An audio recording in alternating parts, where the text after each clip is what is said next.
Europe 1, 7h57. Thomas Soto. Notre dernier rendez-vous avec Face Cachée, votre rendez-vous de l'entre-deux tours. Jean-Philippe Ballas, bonjour. Bonjour Thomas, bonjour. Avec vous, chaque matin, on a cerné d'un peu plus près la personnalité de Marine Le Pen et d'Emmanuel Macron. On termine avec les films et séries qu'ils aiment regarder.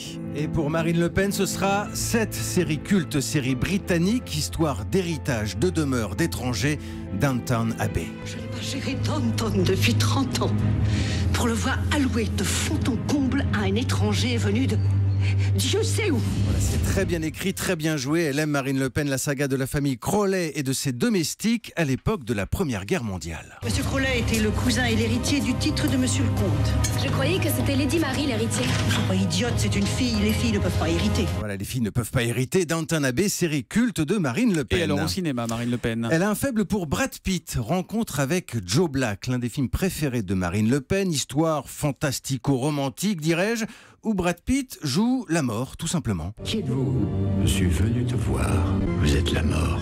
C'est moi. Je ne vois qu'un gamin dans un beau costume. J'ai pris le costume, et ce qu'il y a dedans. Voilà, ça fait un petit peu peur. Alors, pour vous expliquer les choix, Thomas, j'ai collecté plusieurs enquêtes, interviews des candidats, notamment dans le JDD et sur le site d'Allociné. Allez, maintenant, on va dans le salon d'Emmanuel Macron. Est-ce qu'il aime les séries, Macron? Alors, intéressant, il se méfie de l'effet addictif des séries, mais s'il y en avait une à garder en politique, ce serait celle-ci. S'il vous plaît, mes amis, le président des États-Unis.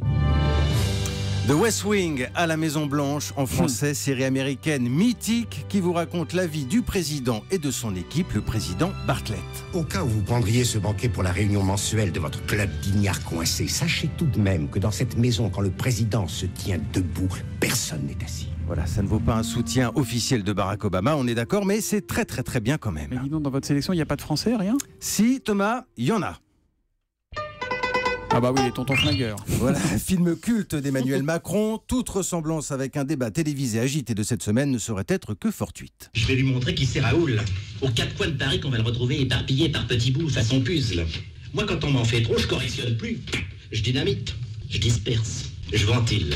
Bernard Blier dans les tontons flingueurs. Évidemment, et c'est la fin de cette chronique. Et comme disait le grand Lino Ventura... Bien, il ne me reste plus qu'à vous remercier de votre attention. Et à vous suggérer d'aller voter. Merci Jean-Philippe Ballas.